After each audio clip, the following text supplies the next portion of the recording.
Hey, movie lovers, this is Leo. Mike. And Kevin from Films and Fermentation. If you love comedy, movies, and a good drink in hand, then you need to check out the Podnation Media Network. It's home to a variety of amazing podcasts covering everything from pulp culture to history and, of course, movies like ours. And the best part, Podnation Media Network is featured on Roku, so you can stream your favorite podcasts anytime. Alongside Films and Fermentation, you'll find other fantastic shows like the KJ&A podcast, The Undiscovered Entrepreneur, Real Sharks, and so many more. So grab a drink, press play, and join the fun with Podnation Media Network. Because everything's better with a little comedy, movies, and booze. Learn more by going to linktree.com/podnationpods. Films and fermentation, movies and inebriation. With films and fermentation, comedy mixed with taste elevation. Films and fermentation, with Leo, Kevin, and Mike.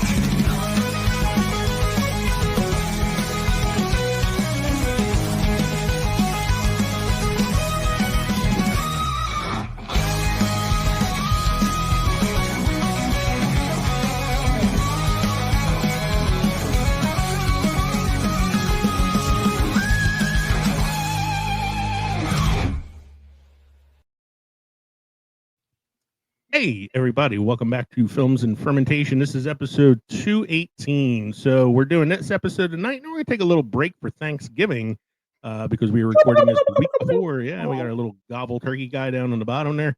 So happy Thanksgiving, everybody. And, thank you for joining us tonight for this last episode before Thanksgiving. Tonight, we're playing a game called Real or Fake. We did this last year around this time, and we had a lot of fun with it. And what I'll be doing is I'll be giving out plot descriptions of movies, some real, some fake, and Mike and Kevin have to try to guess which ones are real. Whoa. That's not what you told me. You told me you're going to show up pictures of actresses, and we had to figure out their tits are fake or real. Here you go. Here's the first one. Tell me. They're real. They're real. They're real and they're Spectacular. So for anybody not watching at home, if you're listening to the broadcast, I am going to be bringing up pictures of the movies that are real. One of the ones that I brought up just now was from a movie called Tiptoes, which I was going to use tonight, but Kevin and Mike both know that it's a real movie. And if anybody out there has never seen the movie Tiptoes with Gary Oldman playing a dwarf, not a dwarf like Snow White dwarf, a dwarf like real person. You should check out Tiptoes. It is bonkers, apeshit crazy. Anyway, this is Films and Fermentation, a movie and alcohol podcast, #1 pop culture podcast on Good Pods, #1 beer podcast on Good Pods. I'm Leo. I'm Kevin. I'm Mike. We're three friends like talk shit about movies while getting shit-faced. This week on Films and Fermentation, we're playing everyone's favorite game, Real or Fake Movie Plots. Can you tell the difference between a legitimate Hollywood script and the fever dream of a screenwriter on a caffeine bender? From shark-filled tornadoes to time-traveling cheerleaders, we're diving into the absurdity that makes us love movies even more. Grab a drink, take your best guess, and prepare to be baffled by what actually got greenlit. It's movie madness, beer-fueled confusion, and 100% Hollywood nonsense. Don't forget, you can drop us an email at filmsandfermentation@gmail.com or visit linktree.com/filmsandfermentation. I would like to point out now that if you go to our Linktree, we now have Linktree discount sponsorships. So if you go to Linktree right now, our Linktree account, you can get 50% off your purchase at BarkBox. So if you have a man's best friend in your life that you would like to get some Christmas presents for, you can get 50% off with our Linktree code. And we also have 20% off your first purchase at Misfits Market, which is an online grocery store. You can do that through our Linktree account, linktree.com/filmsandfermentation. You can also find us on the Podnation Media Network on Roku or visit our Substack newsletter. We are an independent podcast, which means we are listener supported. So please consider joining our Patreon for as little as $1 a month to receive members-only content. For just $1, you'll receive our exclusive real versus fake movie bullshit detector. 60% of the time, it works every time. You can also buy our merchandise at teespring.com or text us at 904-867-4466. What are we drinking tonight, gentlemen? I'm going to go first tonight because I don't usually go first. I haven't gone first in like a month.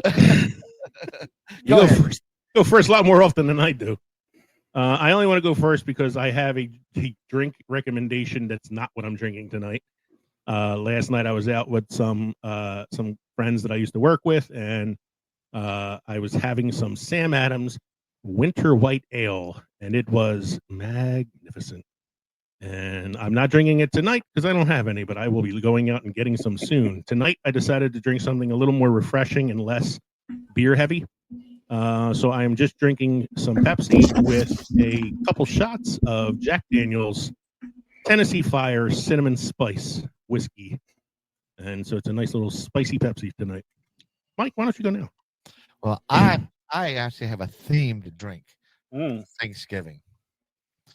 Okay. I am drinking Old Smoky's Pumpkin Pie Moonshine. Pumpkin pie. I have that like pumpkin pie whiskey. I was tempted to try that tonight, but I was like, I'm gonna go for the cinnamon stuff. But that sounds good. Moonshine. I think I have some of that. Or either that or I've tried it at your house, maybe. It's possible. I feel like I've had it before. Yeah, what do you got going on? I have something Megan had suggested. She found online. It is apple cider gin and tonic, I guess. It's 2 parts gin, 4 parts apple cider, splash of tonic. Last time I made it, I sprinkled cinnamon inside. I forgot to do it this time, but that was very good. This is good as well. It's just missing the cinnamon, but it's delicious. And once again, the #1 beer podcast on Good Pods, and none of us are drinking beer. Although I didn't mention a beer that I had. So let's move on then and play a little song. This week in film history with Mike.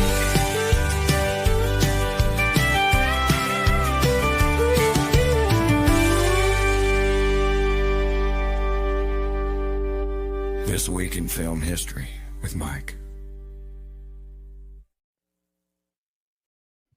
1923, Cecil B. DeMille's first version of the film, The 10 Commandments, premieres in the USA.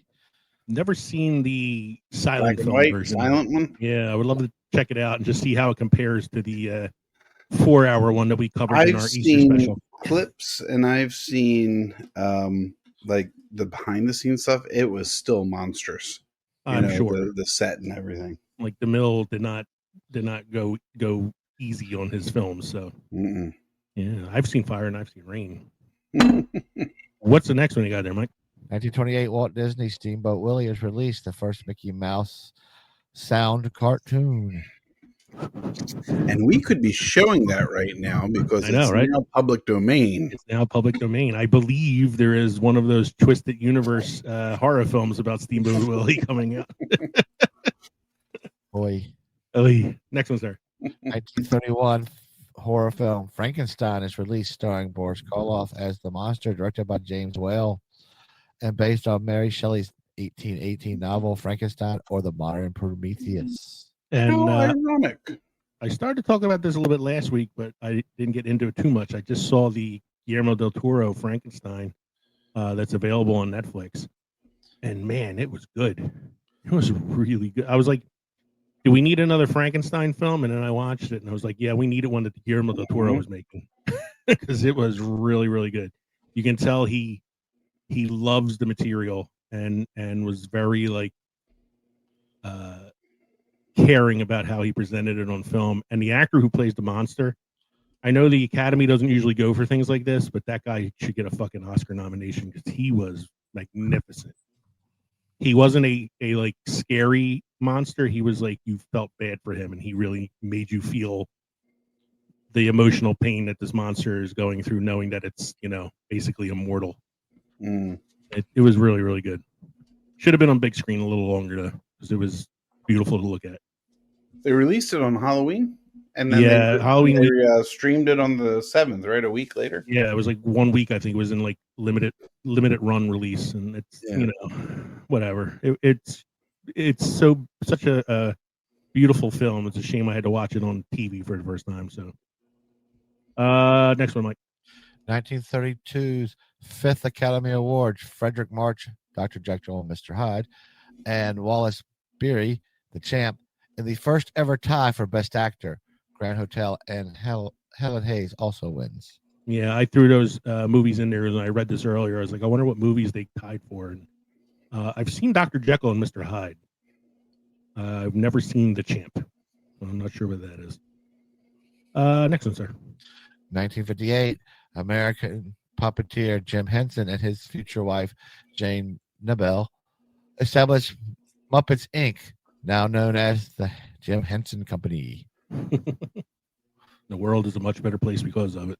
Yes, it is. Absolutely. And I'm not saying that sarcastically like I normally do. No. Yeah. Next one, sir. 1959, Ben-Hur, directed by William Wyler and starring Charlton Heston, premieres in New York City, Academy Award Best Picture, 1960. Also, a very horrific death in that movie. Yeah. Yeah. And I think Heston won Best Actor as well for this film. I believe. I've watched this, man. It's long. I know I say that about a lot of movies, but man, that one feels long. That one, like, they call it a time period epic. It's an epic, all right, like, because it felt like an epic time that I was watching it. Next one, sir. 1967, Mel Brooks' first film, The Producer, starring Zero Mostel and G. Water, has a disastrous premiere and is almost shelved. Later goes on to win an Oscar and achieve cult status. It's amazing that a movie about producers trying to put on a disastrous play came turn out into a disastrous film. But it's Mel Brooks' only Academy Award his entire career. It was for Best Original Screenplay. Next one, sir. 1975 film adaptation, One Flew Over the Cuckoo's Nest, based stage adaptation of novel by Ken Casey, directed by Milos Forman, and starring Jack Nicholson and Louise Fletcher, is released. Academy Award Best Picture, 1976. One of the few movies to win the Big Five. So it won Best Picture, Best Director for Milos Forman, Best Actor for Jack Nicholson, Best Actress for Louise Fletcher, and Best Adapted Screenplay.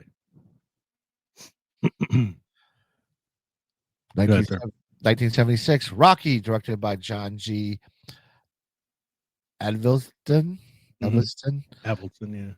And starring Sylvester Stallone, premieres in New York. Best Picture, 1977. Surprise win for Best Picture. Yes. Yeah.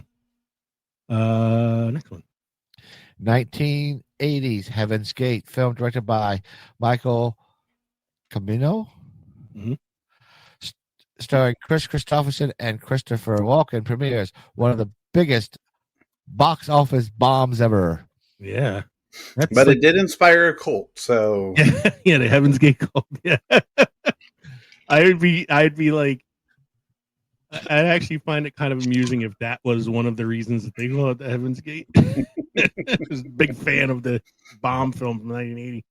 If you remember, minute 43 through 47, Christopher Walken goes, "Wow, wow, that's a big comment." I'm just saying, heaven's got a giant gate. That's what she said. So, hey, have you seen this movie? What's that? Have you seen this movie? Heaven's Gate? Yes. No. Have you? No.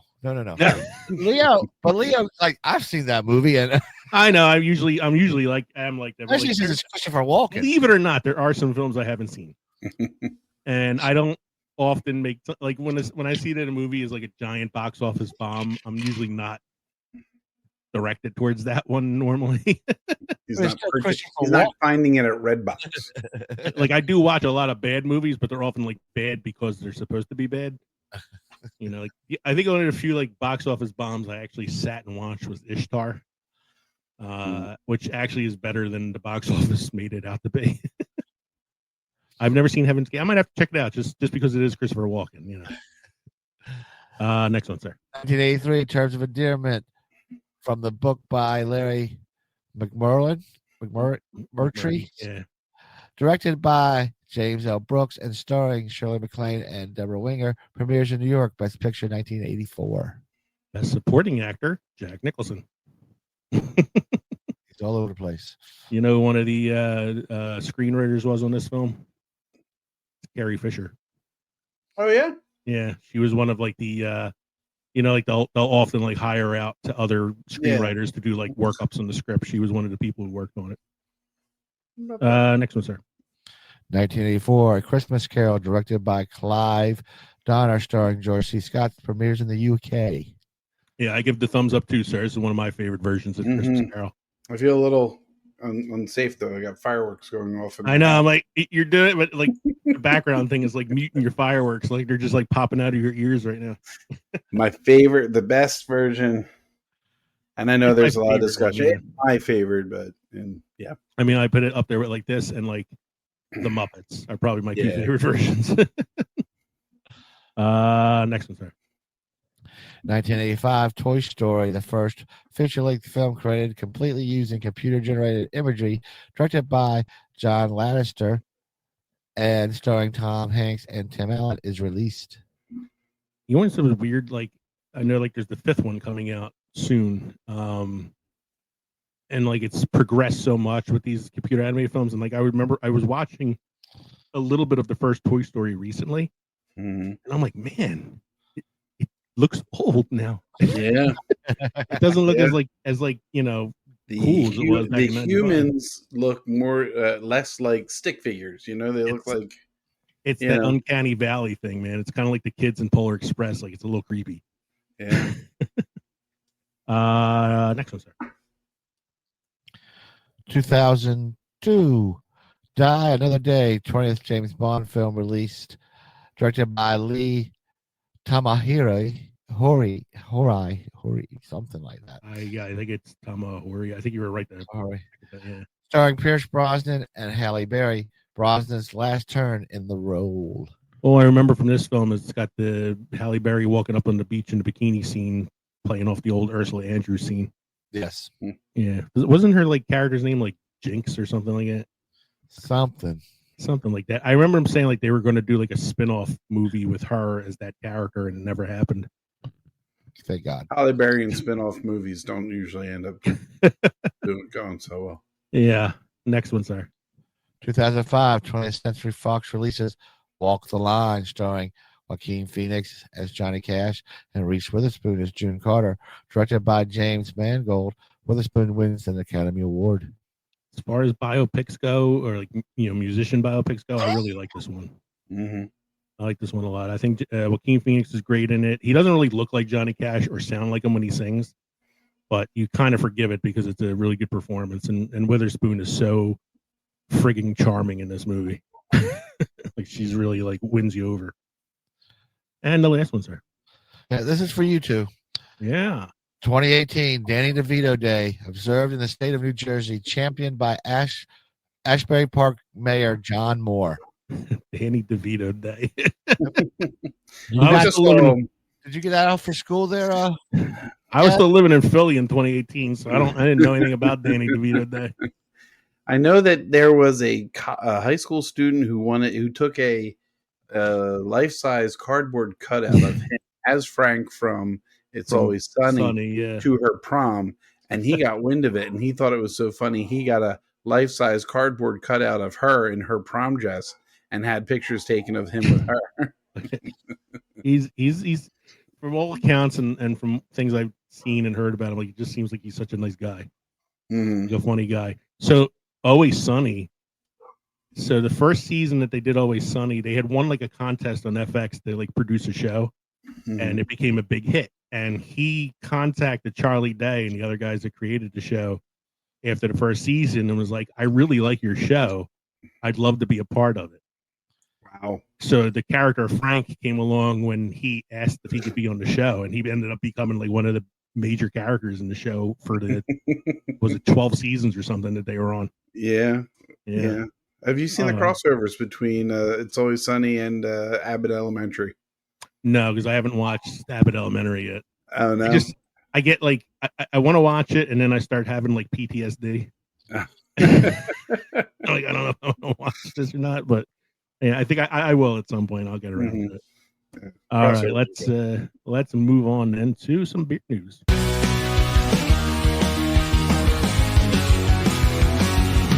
Kevin's here, he's here for beer. He's got news, it's beer and news with Kevin.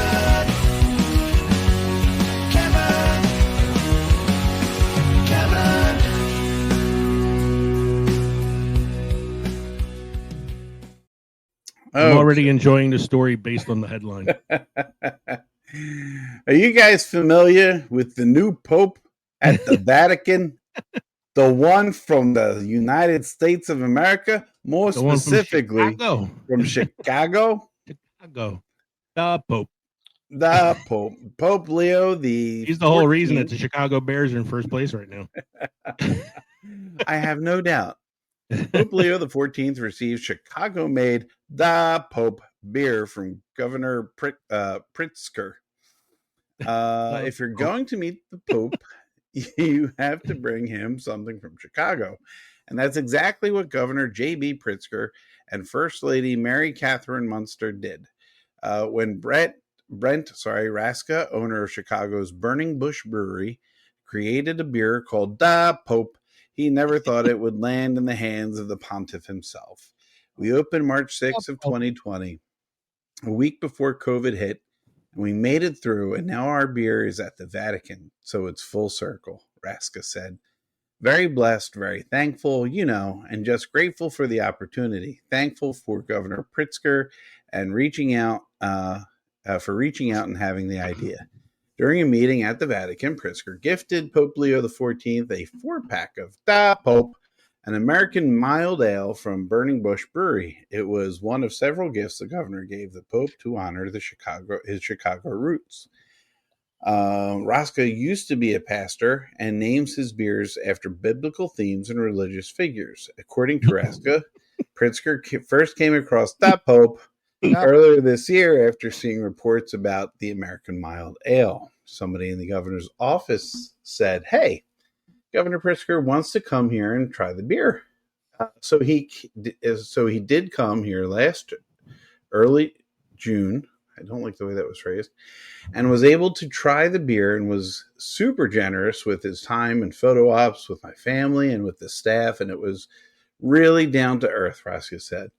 And then just last Saturday, someone from his staff called and said, "Hey, he's going to the Vatican. He wants to bring your beer as a gift to Pope Leo." We're like, "Yeah, absolutely. Come on in." And so one of his staff came and picked it up. The Pope. The beer's papal connection turned into one of the brewery's top sellers. While Raska expects even more people to want to try it out, the brewery only has 36 cans left. Holy smokes. When we released it last Memorial Day, we had 1,000 cans. We are a very small brewery. We only can can a couple times a year, Raska said. So I imagine those will probably be gone this weekend. And then we'll be canning more, hopefully, in a few weeks and keep it going. Whether the Pope is really going to crack open one of the beers remains a mystery, but at least it will be cold if he does as it grows, as he told the governor he would put the beer in his refrigerator. That's pretty cool. That is pretty cool. I'm betting you somebody's going to try to buy up those last few and then, sell them on eBay. Yeah. I was laughing when you said that the guy likes to do like biblical themed drink. And I was like trying to think of like, what's like the most offensive thing I could think of? Water into wine beer. Crucifixion Kolsch. John's head Hefeweizen. Oh God, we're dead. We're doomed. Yeah. We are doomed men. Wow. I go to church every Sunday, so meh. Oh, so you're good. Yeah. Yeah. Uh-huh. I'm a godless heathen. All right. You're a godless heathen. What's that make me? Someone who should never step foot in a church. Consider I'm a Catholic that's been divorced, remarried to a non-Catholic. My wife and I got my wife to convert to Catholicism so we can neglect the faith together. All right, moving on. Movie updates with Leo. Movie updates with Leo. Movie updates with Leo. Movie updates Leo. All right, so I was going to do these last week, but we had a very packed show last week, so I decided to kind of hold off. Yeah, I think. But so both of these were announced a while, like about 2 weeks ago. So it was announced that Gremlins 3 is in production, slated for a 2023 release, and I don't know how I feel about that. I was going to send you, and I stopped because I felt like I was sending you a lot lately, Lee. Through Instagram. I was going to send you a, you know how they have those made up toys, like the Reimagine or whatever they're called, but it was Kate's father. Was it like he's out of the kidney? He's covered in soot. His neck is broken on the side.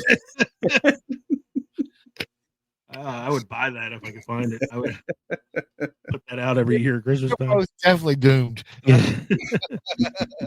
Also, speaking of public domain, Disney has lost the rights to Roger Rabbit.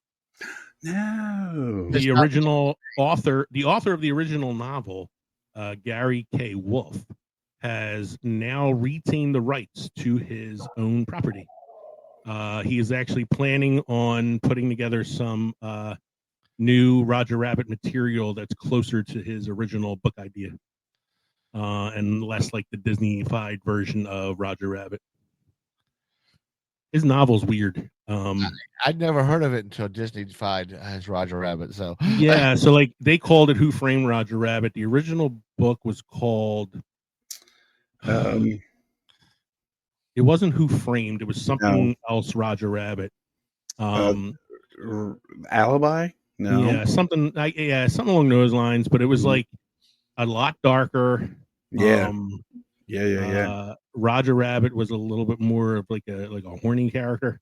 Mm-hmm. And the cartoons, when they spoke to people, word balloons appeared next to their head with their dialogue in it and all. So it was like something a little more like comic strip kind of thing. It's a weird novel. I really like Roger Rabbit the movie. So we'll see what comes of this, but yeah, it's one of the movies I show for my animation unit. Yeah, I love Roger Rabbit. Mm-hmm. So we'll see what it comes of this now that Disney doesn't own the property anymore. Mike has a much-tried craft beer that he is going to be in search of next week. Yes, because this is out of Richmond, Virginia. They sell it. I think they sell it near Williamsburg, so I'll pick it up if I can find it. Hardywood Gingerbread Stout is a spiced imperial milk stout. It's 9.2 ABV. It's a seasonal winter. Taste notes are crafted with baby ginger from Castlemont Farm and wildflower honey from Bearer Farms. This decadent stout delivers a velvety mouth feel and a symphony of holiday flavors. Expect layers of chocolate milk, vanilla, honeycomb, and cinnamon accumulating in a warm snap of ginger. The deep dark chocolate hue is crowned with a frothy caramel-colored head, releasing aromas of gingerbread cookies, nutmeg, allspice, and Madagascar bourbon vanilla. The flavor profiles is the aroma of honey, holiday spice melody, gingerbread, caramel malt, earthy hops, and dried fruits.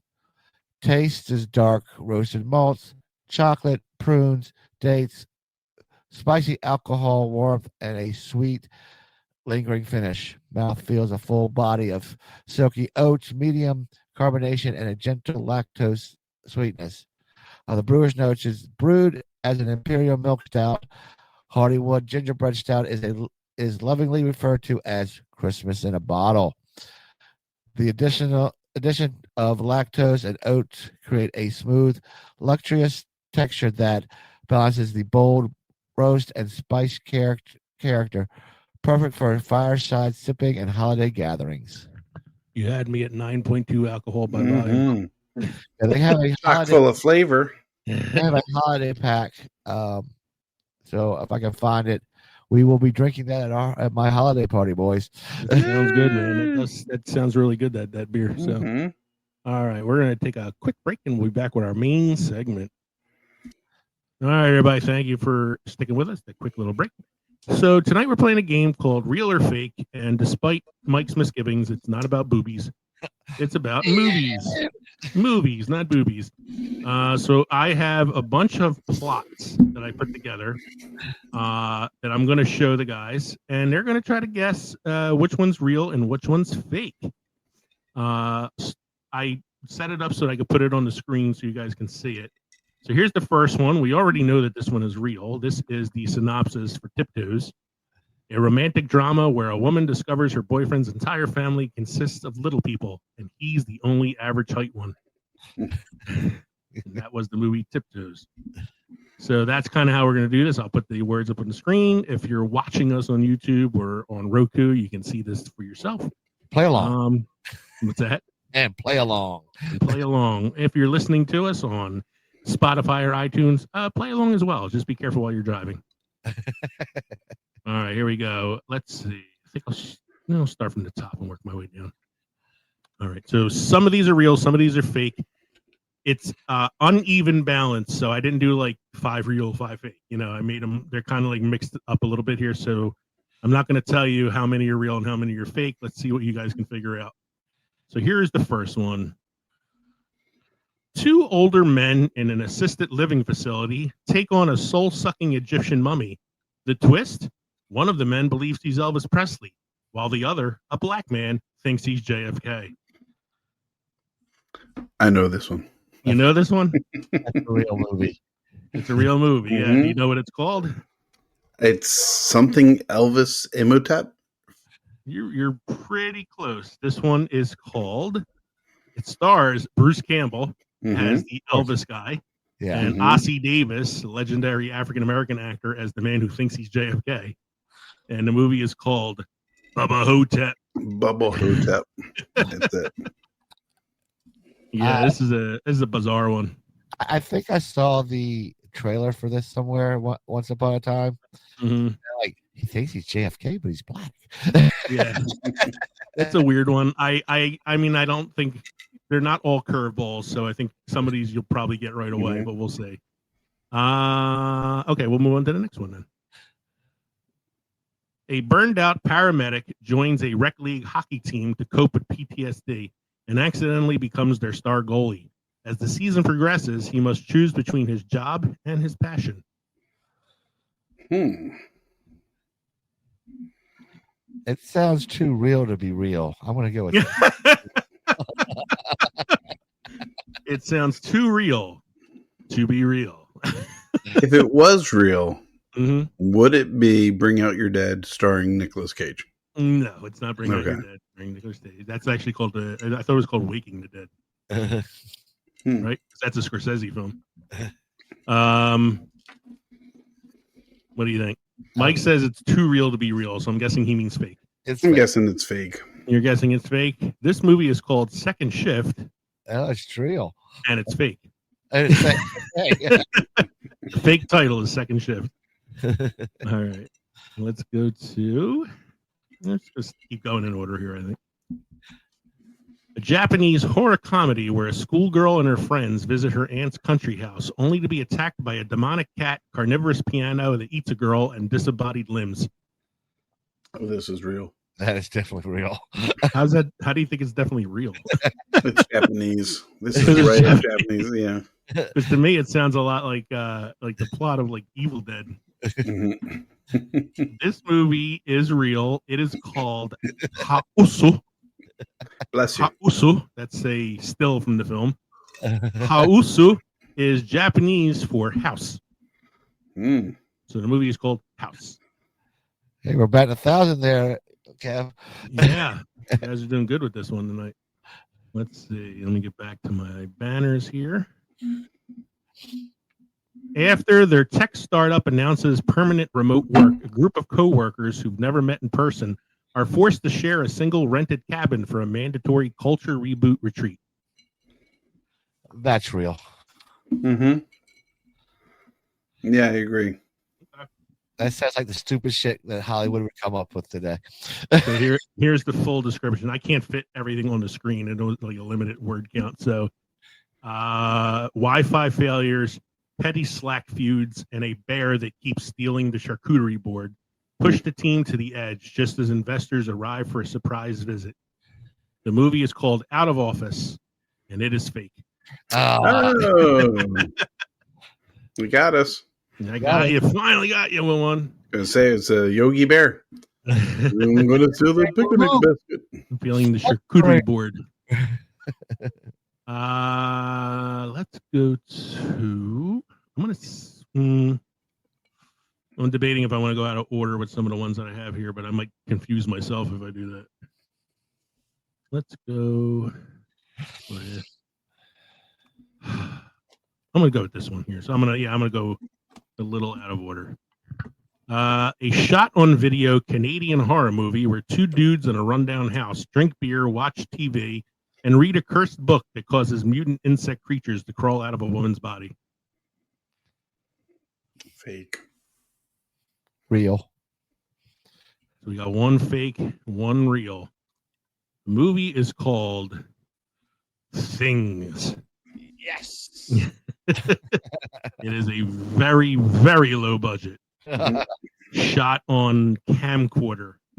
Did he have to pay for his own mullet? Yeah, like a mullet, giant drill.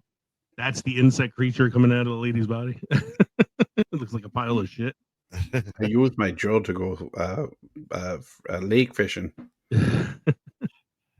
Let's see. All right, so that one was so Mike's in the lead right now with one extra point here. I'm gonna go back to the top of my list here. Let's see. All right, we did that. That's a fake one. Let's do this one.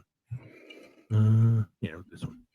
A quiet hitman. Quiet hitman named lives by an ancient samurai code while working. I think I fucked up. A quiet hitman lives by an ancient samurai code while working as a contract killer for the Italian mob in a decaying American city. I'm gonna go fake. I'll go real. Yeah, I kind of fucked up there because the character's name was in the description and I took it out. I forgot to take out the word named because it is an actual movie. This movie is called Ghost Dog, Way of the Samurai, starring Forrest Whitaker. What the fuck was Forrest Whitaker thinking? Now, let me tell you this. This was the role that got him, what's his name from Star Wars?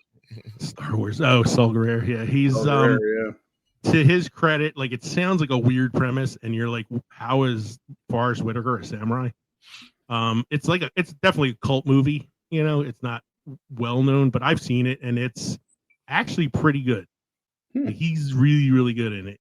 The mobsters are kind of like over the top, almost comical in a way, but he's pretty good in it. It's definitely a cult film. Yeah. So you guys are tied again. Yeah. Let's see. I'm gonna go back down to the bottom here. Here we go.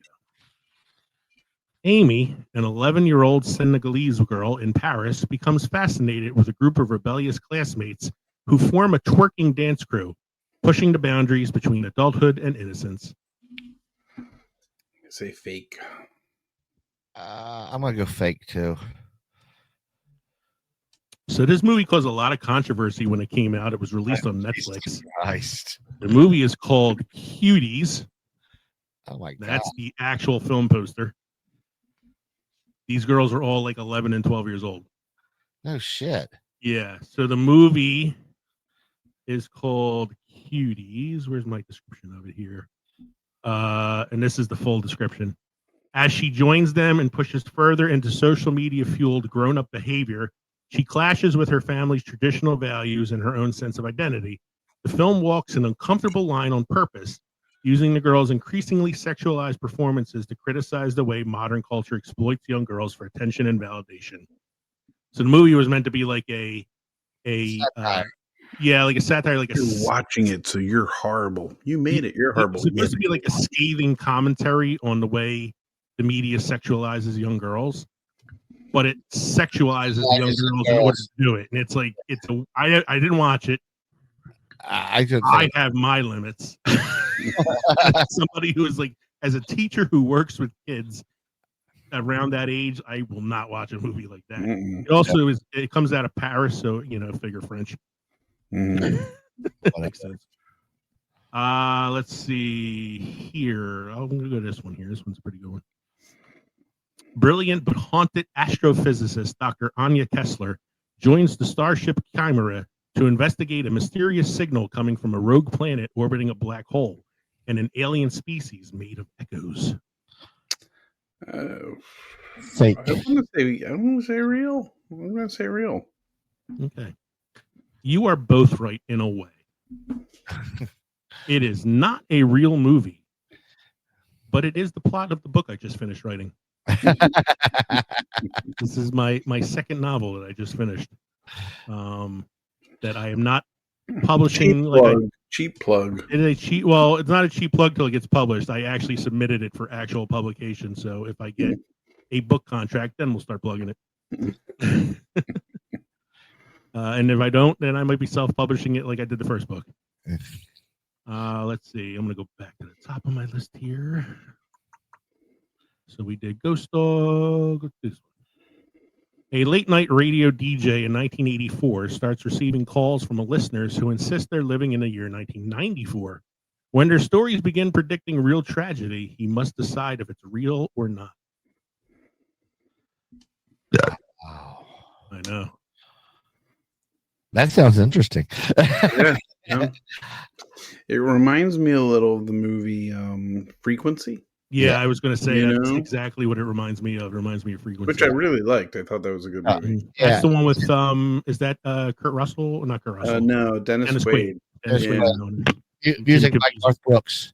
It is a pretty good movie. I'm going to say fake. Yeah, this is a fake one, but I agree. I would like to see this one for myself. The fake title of this film is Late Night. Okay, let's see. Let's go to this one. A pop idol quits her girl group to become an actress, only to find her new career path far darker than she expected. Add a cyber stalker to the mix just for good measure.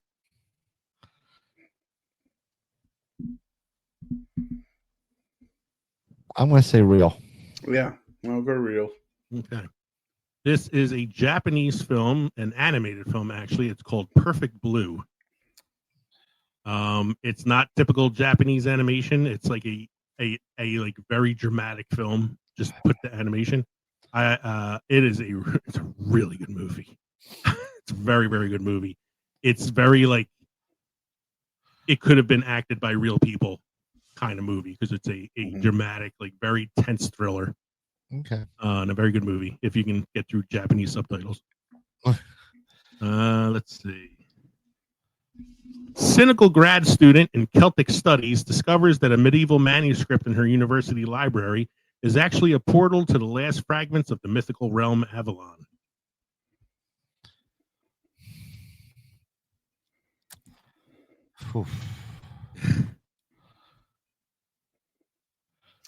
Fake. Real. It is fake. We're tied again. Tied again. Let's see. Which ones have I not done yet? So we did Bubba Hotep. We did the fake paramedic movie. We did the Japanese horror movie. We did the fake tech startup movie. We did the Quiet Hitman. We did the fake radio DJ film that we all said we would like to see. This one here that we just did is fake. We did Perfect Blue, which is real. We did the one where it's a fake plug for my new book. We did Cuties, unfortunately. Shot on Canadian. We did that one. So we did them all. That was all of them. That was all of them. Good night, everybody. You guys tied. Let's do a bonus one, shall we? A romantic drama where a woman discovers her boyfriend's It's just a little, people. Real. Real. That movie is. Mhm.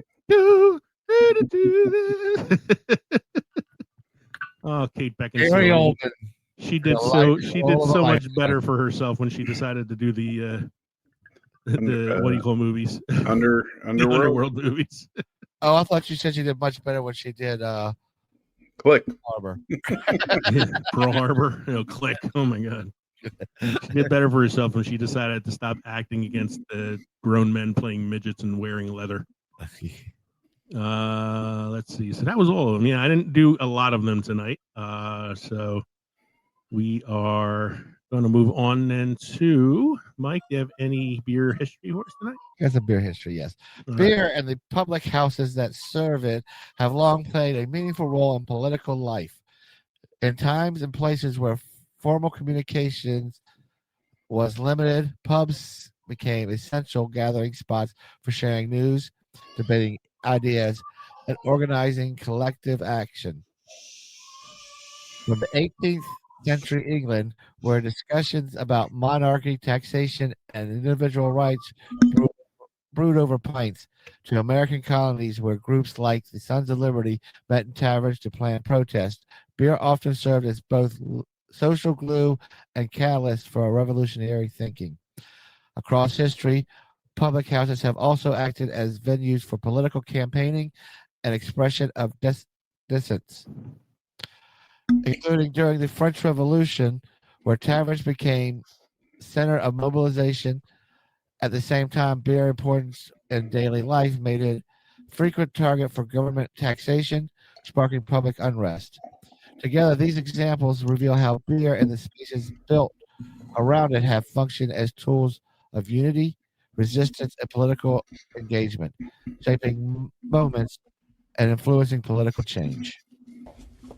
Everybody got that? Beer and politics go hand in hand, apparently. Mhm. Yeah, let's see. We have a cinema quote of the week. Working with Julie Andrews is like getting hit over the head with a Valentine. Christopher Plummer.